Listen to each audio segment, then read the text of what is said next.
So I made a video the other day talking about this structure deck before it was released, and honestly, I think I underestimated it a bit. Don't get me wrong, I still highly doubt it's going to be a top tier deck, but it's actually quite a bit stronger than I thought it would be. To be fair though, a lot of that is due to the fact that as it turns out, Chalice can be used on your monster to reset its attack, which according to most simulators, isn't exactly how that interaction was meant to work. But hey, I'll take it, even if it is a little bit of a suspicious interaction. And that was actually huge for the deck, as now we have access to 3 powerful back row cards that can reset this guy's attack, especially considering I'm pretty broke and only own 1 copy of Book of Moon. Welcome to Competitive Gaia. Now before I get into the deck list, just a friendly reminder that if you are enjoying this video or do find this kind of content useful, to please hit the like button down below and consider subscribing to the channel whilst you're down there. It's completely free and you can unsub at any time. Alright, let's get into the cards. So we got ourselves a new boss monster, in Gaia the Magical Knight of Dragons. This guy is a quick effect during either player's main phase, can reduce its own attack by 2600 to target 1 card on the field and destroy it. So keep in mind, either player's main phase. You can do this during your opponent's turn. Keep in mind this card has a base of 2600 attack, meaning if you use its effect, you're going to have 0 attack. If he destroys a monster by battle, he will gain an extra 2600 attack. So normally if you don't get that extra attack buff from this guy's battle destruction effect, you will be reducing this guy's attack to 0, making him pretty damn useless. But this deck has a few tricks to return this guy's attack to normal. Book of Moon when used on him will flip him face down, then returning him to face up attack position will just give you the attack back. World Legacy Clash will banish your monster to reduce an opponent's monster by 2600, and on its return its attack will be set to normal. And Forbidden Chalice can negate your monster's effect, meaning its attack will be reset back to normal and also granting it an extra 400 until the end of the turn. Now to summon this guy we're going to be using Gaia the Magical Knight. If you control no monsters or your opponent controls a monster with 2300 or more attack, you can normal summon this guy without tributing. When summoned, you can special summon 1 level 5 dragon monster from your hand or your graveyard. So you can use this guy's effect to summon Curse of Dragonfire. This card when summoned can destroy a field spell, and once per turn you can make fusion summon using this card and monster you control as material to either summon your boss monster or even Sky Galloping Gaia. To make this deck extremely consistent, we have the new skill, Dragon Knight's Path, which can return 1 card from your hand into your deck to place 1 Galloping Gaia face up on the field. There are also a bunch of restrictions on this skill too, but you can read them yourself. Sky Galloping Gaia stops your opponent activating any cards or effects during the battle phase, whilst you control Gaia Dragon Champion, which both your fusion monsters are treated as. You can activate one of the following effects per turn. If you have Gaia in hand, you can search for a level 5 dragon monster. If you have a level 5 dragon monster in hand, you can search for a Gaia. Now keep in mind, this doesn't just make your combo extremely consistent. You can also use it to search for any level 5 dragon or any Gaia monster. For example, you can search for Darkflare Dragon, who can be summoned by banishing a light and dark for some really easy OTKs. Or you can search for the new Gaia hand trap, Soldier Gaia. This guy as a quick effect contribute your fusion monsters to special summon itself, and when doing so can change the battle position of a monster, kind of like a Sphere Grebo. He can tribute himself to search for your Gaia the Magical Knight, and since he tributes himself, your board will be empty, so you can simply summon him again and combo off once again. Alright guys, that's going to be it for the decklist portion of the video. The rest of the video will be gameplay with commentary showing off this deck in action and how each of the combos work. Remember, if you are enjoying this video or don't find this kind of content useful, so please hit the like button down below, and consider subscribing to the channel whilst you're down there. Enjoy the gameplay. Alright, so let's get into it. So this deck's win rate overall was 8 wins and 2 losses, which is pretty damn good. I definitely didn't expect it to do as well as it did, so pleasantly surprised.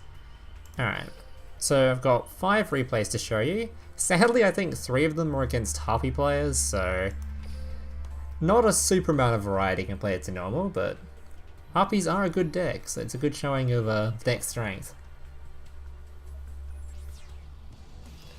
Alright, first duel. Pretty sure this dude was playing Harpy.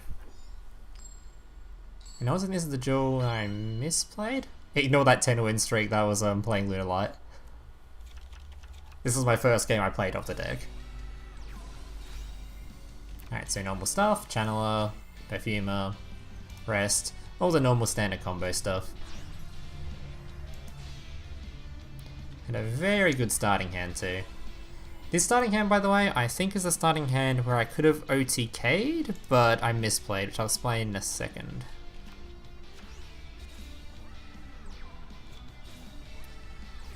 Alright, so Space Typhoon won the back row.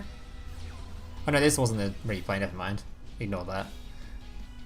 Alright, so we use our skill to shuffle back our Gaia into the deck, because I want to keep the World Legacy Clash, of course. This card isn't all that useful unless I already have the fusion on board. So then we use Galloping Gaia to search for our Gaia monster, because we have a dragon in hand. We search for our Magical Knight.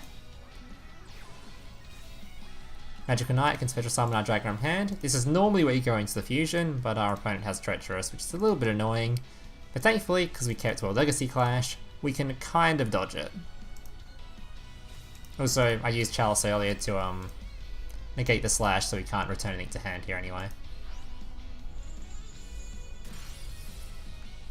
So, Clash reduces the attack, and brings back monsters to the board at the end of the turn. And thankfully from here our opponent didn't have some kind of nasty follow-up, so even though he returned our Gaia to hand, he didn't actually have a way to kill me, so we were good to go. Also thankfully I'm pretty sure this back row didn't do anything, like it was just a dead card.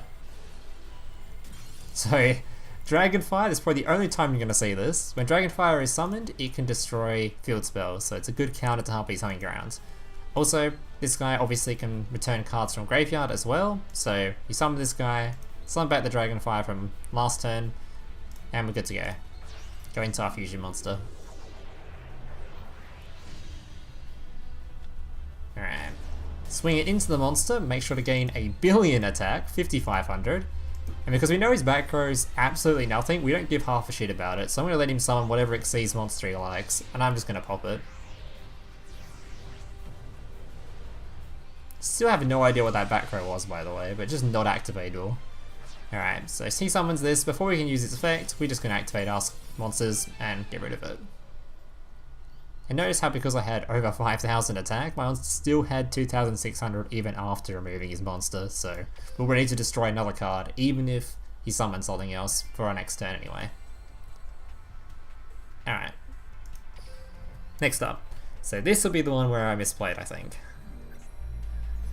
Such an annoying misplay too, because it would have been such a good replay. Alright, so another Harpy player.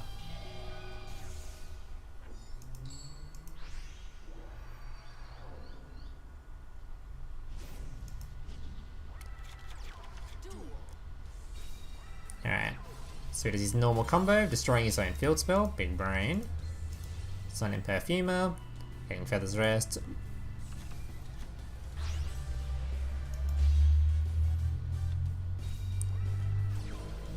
Thankfully he only got one active back row, I think, so we were good to play the game.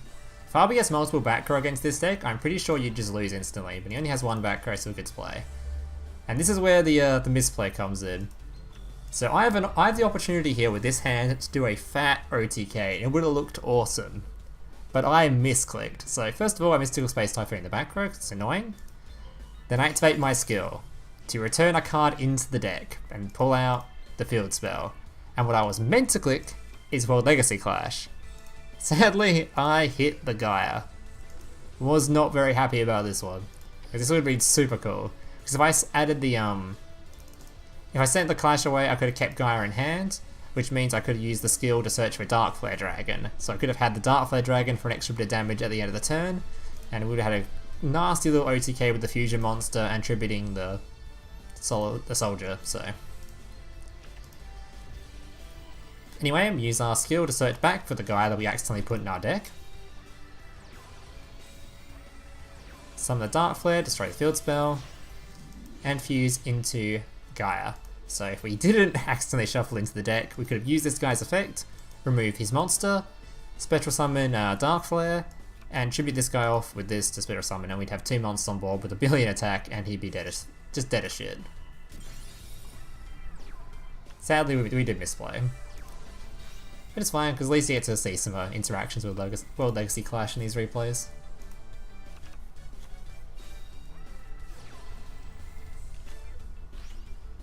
For some reason he didn't summon anything here. I think he was just scared of like a treacherous or something. I don't know what he was scared of, but he didn't summon anything, so we use our World Legacy Clash to reduce this monster's attack to 0. And unfortunately I didn't have the toggle on, so normally when you activate World Legacy Clash when your opponent declares an attack, you effectively negate their attack because you use it during the damage step, but I didn't have toggle on, so I do take a bit of damage here. Normally this would have been negated. It's been a while since I've used World Legacy Clash. Alright, so we use our skill to search for Darkflare Dragon. We can now tribute off our monster, summon our Gaia. Gaia can then tribute himself, so we have an empty board for the other Gaia. Same combo. Summon our big boy, do a billion damage, also summoning the Darkflare, banishing 2 monsters. 5,000 attack now. And he's pretty done from here, because we still have a pop if he does anything. So he set his back row, which he was hoping I wouldn't destroy, but this card can destroy back row as well as monsters. He can destroy anything. Very good. Alright, now for some variety. I think this was Blue Eyes? Alright, Blue Eyes.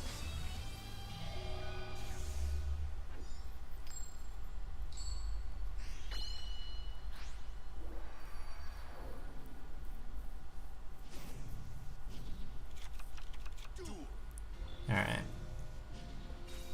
So getting rid of the Darkflare because we don't need it because we're going first. I think that's the good thing about running Darkflare, is that because of your skill, if you get it in your hand and you don't actually need it, it's not even a brick because you just get rid of it at a Gaia instead or something. So it's not really that bad to even draw the card. So kind of nice. Standard combo, bringing out Fusion Monster, setting my 2 cards, which were a Book of Moon and a Forbidden Chalice. He sets 1 card, then tries to end the main phase. So at the end of his main phase, I pop one of his cards. And he big brained me, because it means that now he can use his cards of consonance safely, because I've already used my monster effect. So he can summon his big monster if he gets it. Which he did. So Blue Eyes Alternative Dragon comes out.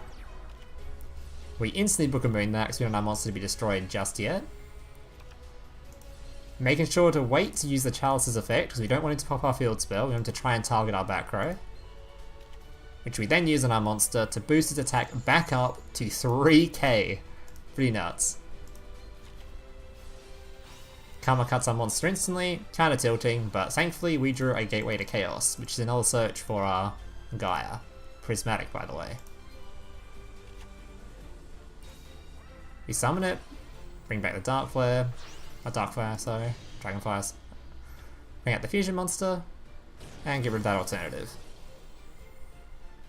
And we now have a pop here if he does anything really annoying. He summons a million, we're going to pop it before it destroys our monster, obviously.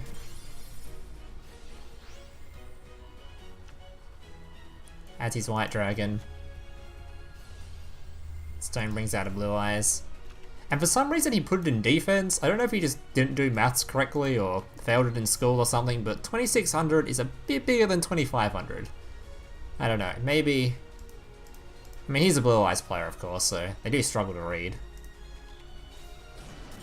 Oh, but we get 5200 attack, and we have our World Legacy Clash.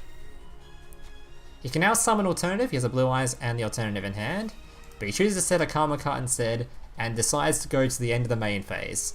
So, I wanted to pop his back row here, but the issue with popping his back row here is that because it's... okay. It's kind of hard to explain without having like the main phase stuff shown on screen, but he can choose to go to the end phase, or the main phase, and he can choose to go to the end of the main phase. And because this card's effect can only be used during the main phase, I have to pop it then. And if I don't pop it then, his turn will just end. It will just go to the end of his turn. But if I do pop it then, he summons his alternative, he pops my monster, a bit annoying, it makes me have to use World Legacy Clash, and whatever else. So he kind of baited me here, but I just I let his turn end here, and was hoping his back row was just nothing important. Sadly it was a Karma cut, but I'm a top decking god. I get my solid, my Soldier Gaia, and I can tribute off my monster to effectively dodge it.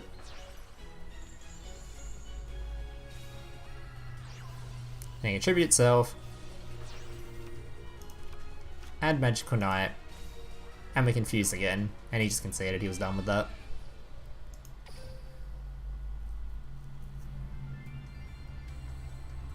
Alright, so I reckon this was a Onomat?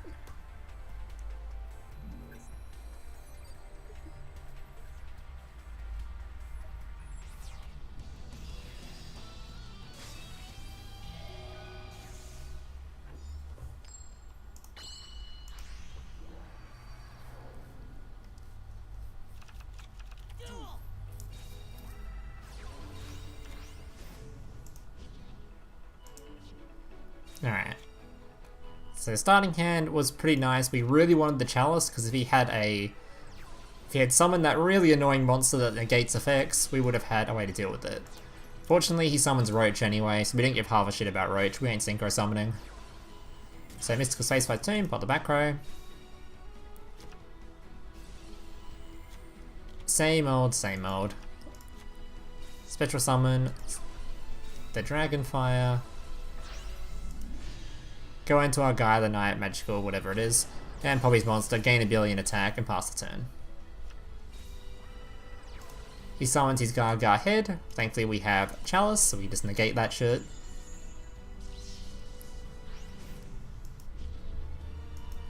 Here no matter play, so you can get a hold of his Gaia coat. Now we do not want this coat on the board, because then bring back cards from grave, and he can exceed summon then. So we instantly pop that card.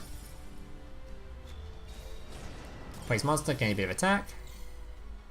And this is where we find out this whole time he's had offerings to the Doom sitting there. I guess he wanted to draw with the Gaga head the turn before. I feel like he definitely should have tried to use this earlier for something. So he was just getting rolled otherwise. But I guess he just thought he'd blow me away and he didn't think the Chalice would just negate his monster, so maybe there's some merit to it and he wanted the draw. Either way, he lost the game badly.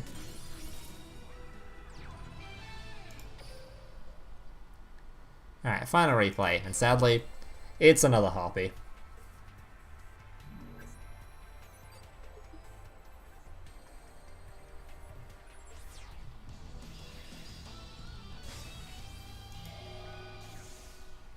Harpy player baiting me by playing Onomat looking character. As you do. Alright, Dragon's Night pass. Be searching for Curse and standard combo again.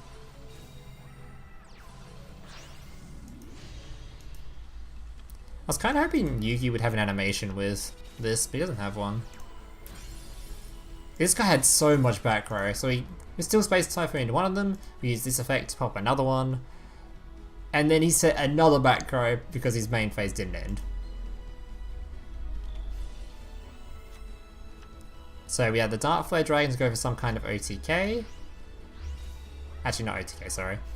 He Floodgate Trap Hold it, so now we had a Tribute Summon, so we could summon our Gaia the Magical Knight. So we baited out the Floodgate Trap Hole. And now we can summon back the Darkflare Dragon, because we don't actually have... This is the downside of running Darkflare Dragon, is that to summon it, you'd have to banish your Dragonfire. So unless it's like turn 2 or 3, you don't often have an extra dark monster in the graveyard, so you just have to get rid of Dragonfire, and in this case we can't actually do any fusion summoning without it, so we have to summon back the Dragonfire. Darkflare. I get these names mixed up. And this is where I fell for the fat bait. It was a Harpy player playing Harpist, so he gave him his combo.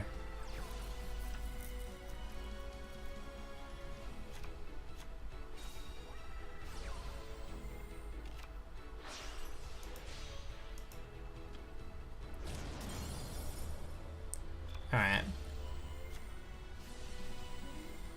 So he returns our monster to hand. I'm not sure why he did this. I don't know what he expected to happen from this. Maybe he knew his back. Maybe it's because his back row was already unusable. He had to use it here because he had nowhere else to use it. But still, it's like this doesn't achieve anything at all. I guess it does kind of achieve something because we don't have. Because we could summon both Gaias, because Gaia can summon since he has a 2600 attack, so we could have both on board. But it just doesn't achieve anything at all.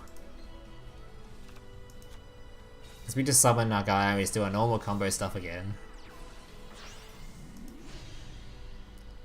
Now because we can't actually remove his monster without making our monster have 0 attack, we're summoning out the Sky Galloping instead, which can change this to defense position when it attacks.